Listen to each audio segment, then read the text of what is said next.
আমরা এবার আসছি আমাদের সক্রিয় সদস্যা দেবিকার কাছে।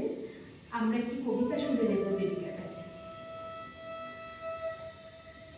আচ্ছা, ভাষা দিবস উপলক্ষে আমি একটা যে কবিতাটি করছি, কবি রুদ্র গোস্বামীর কবিতা 21 আগুন রঙের পাখি। 21 আগুন রঙের পাখি, কবি রুদ্র গোস্বামী। 21 কি মা? 21 একটা পাখির জন্মদিন। পাখি? ওর কি নাম, কি রং? ওর নাম বাংলা ভাষা, আর ওর রং আগুন রং। ও কোথায় থাকে? তোমার, আমার, আমাদের বুকের মধ্যে থাকে। আমার বুকেও আছে, আছে তো।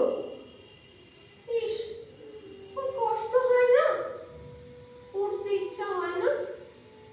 ওরে তো, এই যে আমি কথা বলছি, তোমার দিকে উড়ে যাচ্ছে।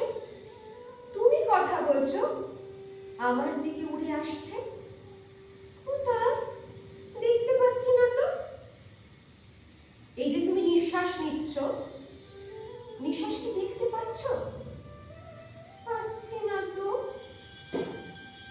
ও কি নিঃশ্বাসের মতো মা? এতক্ষণে ঠিক বুঝেছো। ও বুকের মধ্যে কোথায় থাকে? আমার বুকে কান পাতো, কিছু শুনতে পাচ্ছ? পাচ্ছি তো। ঠিক ঠিক ঠিক, এই শব্দটাই ওই পাখিটার বাসা। নমস্কার।